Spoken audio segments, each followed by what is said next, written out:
Topping today's news, Prime Minister Philip Davis wraps up debate on the fiscal budget 2024-2025.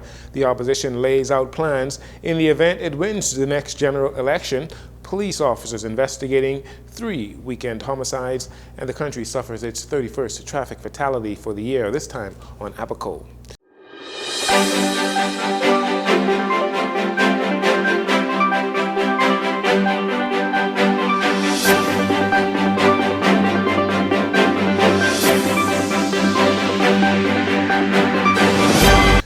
Good evening, Bahamas. I'm Jarino Saunders. This is your JCN Evening News, and it is a pleasure to have you join us. Prime Minister Philip Davis concluded his wrap-up on the 2024-2025 budget debate in the House of Assembly today, continuing to follow the theme, changing the status quo, changing lives. He maintains that his administration continues to make progress in decreasing the cost of living. He made a point to highlight improvements to the country's nominal growth domestic product, that's the GDP, emphasizing the economy is headed in the right direction. And of course, when you lift up an economy from the deepest depths, an economy struggling from the stifling lockdown and curfew policies, you get the kind of meteoric, this rapid rise in growth in the first year that is followed by more moderate gains. Explaining any decreases in year-over-year GDP gains, what matters most to Bahamians is that the overall economic activity is up. Last year's nominal GDP, which measures total economic growth without taking inflation into account, was higher than forecasts. We beat all the forecasts. We outdid what we predicted. We beat what the IMF predicted. We forecasted a growth rate of 7.4% and actually achieved a rate of 9.2%. The Prime Minister highlighted the IMF's most recent visit to the country, sharing this year's figures with both the government and the opposition. However, leader of the opposition, Michael Pintard, alleges the Davis administration revised its projections, claiming they are now moving in a different direction. Well, Prime Minister Davis responded to that claim with this. You're afraid to take good news from the right people who could tell you that? Did they not tell you that's good news? Last year, let me just repeat it, Madam Speaker. Last year's nominal GDP, and that's what we're talking about, nominal GDP, which measures, that is the measurement, right? That is a measurement to understand what economic growth is. And when they measure economic growth, that don't take into account inflation, because there's something called a deflator into account. That was higher than forecast. Yes, we didn't revise our numbers. We didn't expect to do as well as we did. Our efforts and our initiatives turned out to produce better results. And we did better. We revised our figure because we thought it was going to be 7.2. It turned out to be 9.2%. Prime Minister Davis says his administration continues to surpass economic projections despite the negative talks and conspiracies by their detractors, mainly the official opposition. Minister of National Security Wayne Munro hitting back at the Member of Parliament for St. Anne's, Adrian White's complaints regarding foreigners facing higher rates of tax than residents. Minister Munro explains that the Constitution permits the government to discriminate in matters of taxation. And if we are to discriminate, why not discriminate in favor of Bahamians? That certainly is our job. No foreign national can vote for me in Freetown.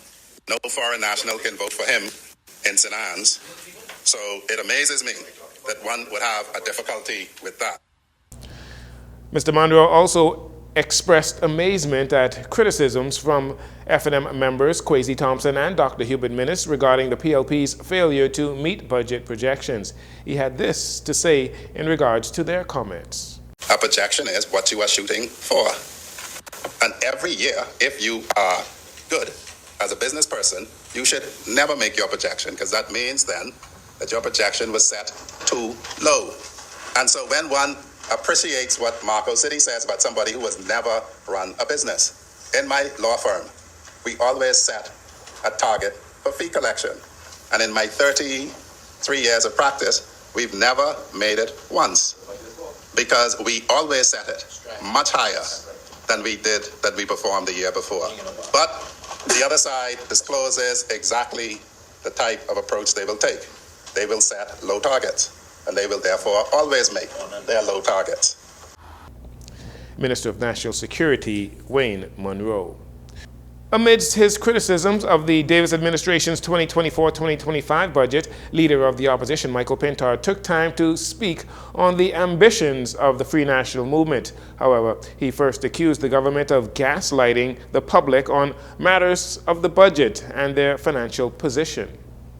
Madam Speaker, the Bahamian people want leaders who will talk straight to them, who will be straight with them. They do not want an administration that brags about being ahead in revenue projections, which incidentally is not the case, but is struggling to pay small home repair contractors and other small vendors in this country, struggling to pay many Bahamian vendors, which is why many of them are now asking you to pay in cash. When we come to office, Madam Speaker, we will not gaslight the public. We won't tell them that what they are seeing and hearing is not real. They won't see their electricity bills go up, and we try to convince them that it's not. They won't see us stop a fuel hedge program, and we tell them that we did not, or we didn't get the package, we didn't know. Remaining strong when it comes to his stance on transparency, Mr. Pintard says when in power, the Free National Movement will be characterized by their ability to execute transformative ideas and collaborate with the Bahamian people. Madam Speaker, we will, without delay, number one, without delay, fully implement the Public Procurement Act and immediately begin to publish the names of all persons and companies who are awarded government contract as required by law, Madam Speaker. The government of today is not about that kind of business. We will heed the recommendations made over and over by our Auditor General in his reports to increase the amount of qualified Bahamian accountants assigned to the department to allow him or her to fulfill their constitutional role.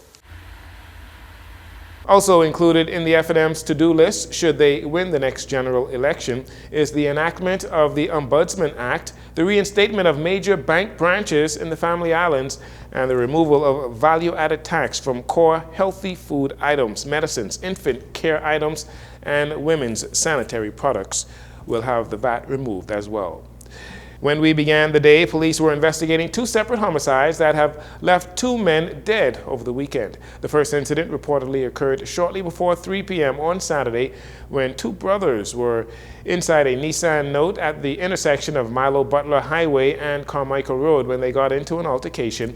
The younger brother reportedly hit the older brother in the head with an object. He got out of the car and moved on foot. The older brother pursued the younger brother, fatally hitting him with the car.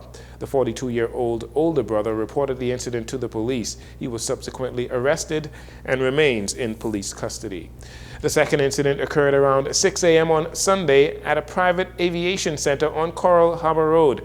Reports indicate that a 38-year-old victim, who is an employee at the aviation center, arrived to work, was approached, and subsequently shot several times by the occupant of a white Nissan Note. The victim was taken to hospital via emergency medical services. However, he died in hospital. A 25-year-old man of Fire Trail Road was arrested in the area of Departure Lounge, of the domestic terminal at the Lyndon Pinley International Airport. And finally, in this segment, this morning, the police informed media that they found the body of a man on Independence Highway on the outside of the perimeter wall of the south side of the R.M. Bailey High School. Police say there were multiple visible injuries to the victim's body and what appears to be the 58th homicide for the year. Investigations continue. There were 110 recorded homicides in 2023. You're listening to JCN News. We'll take a break here. We'll be right back after these commercials.